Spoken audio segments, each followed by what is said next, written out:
सभी को राम राम नमस्कार। कथा कहानी चैनल में आपका स्वागत है। आप अपने परिवार के साथ हमेशा खुश रहिए। आज हम रविवार व्रत की कथा सुनेंगे। रविवार का व्रत करने की विधि। सर्व मनोकामनाओं की पूर्ति हेतु रविवार भगवान सूर्य का व्रत श्रेष्ठ है। इस व्रत की विधि इस प्रकार है। प्रातः काल स्नान आदि से निवृत्त हो स्वच्छ वस्त्र धारण करें। शांत चित्त होकर परमात्मा का स्मरण करें। भोजन एक समय से अधिक नहीं करना चाहिए। भोजन तथा फलाहार सूर्य के प्रकाश रहते ही कर लेना उचित है। यदि निराहार रहने पर सूर्य छिप जाए तो दूसरे दिन सूर्य उदय हो जाने पर अर्घ देने के बाद ही भोजन करें। व्रत के अंत में सूर्य व्रत की कथा सुननी चाहिए।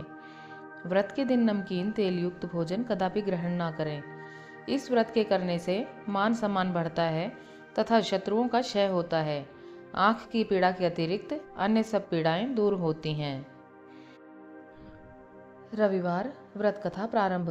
एक बुढ़िया थी। उसका नियम था कि प्रति रविवार को सवेरे ही स्नान आदि कर पड़ोसन की गाय के गोबर से घर को लीप कर फिर भोजन तैयार कर भगवान को भोग लगा स्वयं भोजन करती थी। ऐसा व्रत करने से उसका घर धन धान्य एवं आनंद से पूर्ण था। इस तरह कुछ दिन बीत जाने पर उसकी पड़ोसन विचार करने लगी कि यह वृद्धा सर्वदा मेरी गाय का गोबर ले जाती है, इसलिए अपनी गौ को घर के भीतर बांधने लग गई। बुढ़िया को गोबर न मिलने से रविवार के दिन अपने घर को न लीप सकी, इसलिए उसने न तो भोजन बनाया और न ही भगवान का भोग लगाया तथा स्वयं भी उसने भोजन नहीं किया। इस प्रकार उसने निराहार व्रत किया। रात्रि हो गई और वह भूखी सो गई। रात्रि में भगवान ने उसे स्वप्न दिया और भोजन न बनाने तथा भोग न लगाने का कारण पूछा। वृद्धा ने गोबर न मिलने का कारण सुनाया। तब भगवान ने कहा कि माता, हम तुमको ऐसी गो देते हैं जिससे सभी इच्छाएं पूर्ण होती हैं, क्योंकि तुम हमेशा रविवार को गो के गोबर से घर लीपकर भोजन बनाकर मेरा भोग लगाकर खुद भोजन करती हो। इससे मैं खुश होकर तुमको यह वरदान देता हूँ तथा अंत समय में मोक्ष देता हूँ। स्वप्न में ऐसा वरदान देकर भगवान तो अंतर्ध्यान हो गए और जब वृद्धा की आंख खुली तो वह देखती है कि आंगन में एक अति सुंदर गो और बछड़ा बंधे हुए हैं। वह गो और बछड़े को देखकर अत्यंत प्रसन्न हुई और उसको घर के बाहर बांध दिया, वहीं खाने का चारा डाल दिया। जब उसकी पड़ोसन ने बुढ़िया के घर के बाहर एक अति सुंदर गाय और बछड़े को देखा तो द्वेष के कारण उसका हृदय जल उठा तथा जब उसने देखा कि गाय ने सोने का गोबर किया है तो वह उस गाय के गोबर को ले गई और अपनी गाय का गोबर उसकी जगह पर रख गई। वह नित्य प्रति ऐसा ही करती रही और सीधी सीधी बुढ़िया को इसकी खबर नहीं होने दी। तब सर्वव्यापी ईश्वर ने सोचा कि चालाक पड़ोसन के कर्म से बुढ़िया ठगी जा रही है। भगवान ने संध्या के समय अपनी माया से बड़े जोर की आंधी चला दी। बुढ़िया ने अंधेरी के भय से अपनी गौ को घर के भीतर बांध दिया। प्रातःकाल उठकर जब वृद्धा ने देखा कि गाय ने सोने का गोबर दिया है तो उसके आश्चर्य की सीमा न रही और वह प्रतिदिन गाय को घर के भीतर बांधने लगी।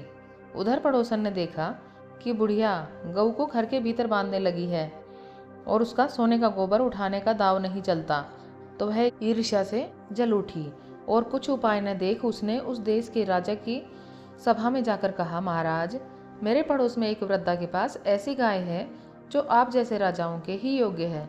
वह नित्य सोने का गोबर देती है। आप उस सोने से प्रजा का पालन करिए। वह वृद्धा इतने सोने का क्या करेगी? राजा ने यह बात सुन अपने दूतों को वृद्धा के घर से गाय लाने की आज्ञा दी।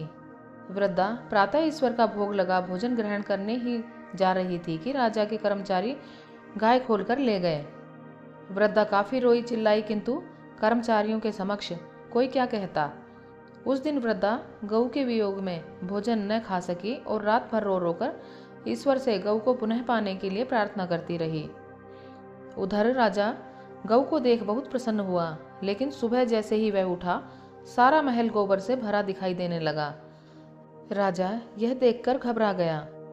भगवान ने रात्रि में राजा को स्वप्न में कहा कि राजा, गाय वृद्धा को लौटाने में ही तेरा भला है। उसके रविवार के व्रत से प्रसन्न होकर मैंने उसे गाय दी थी। प्रातः होते ही राजा ने वृद्धा को बुलाकर बहुत से धन के साथ सम्मान सहित गाय और बछड़ा लौटा दिया।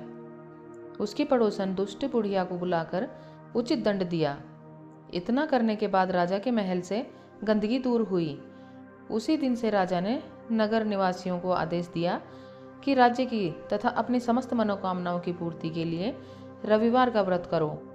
व्रत करने से नगर के लोग सुखी जीवन व्यतीत करने लगे।